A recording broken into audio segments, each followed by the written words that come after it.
क्या करे चला दे मैया घर के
वो सती नारी जैसे लगत थे,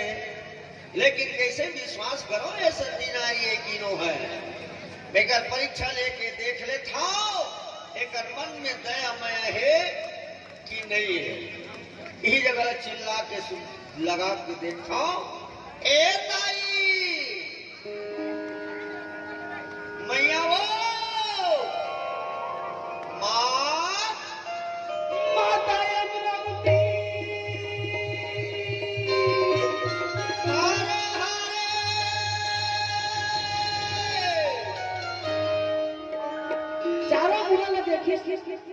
कौन नहीं दिखा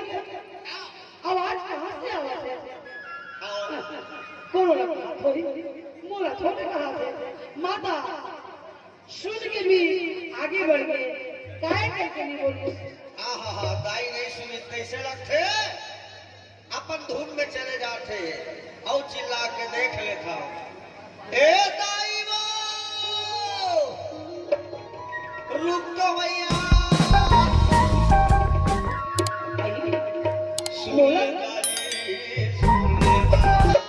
मोला कहा कैसे लगे माता मोर दिल लहू लगे ये धीरे धीरे और जब मैं 3 मिनट मार के देखे तो बड़ सुंदर सा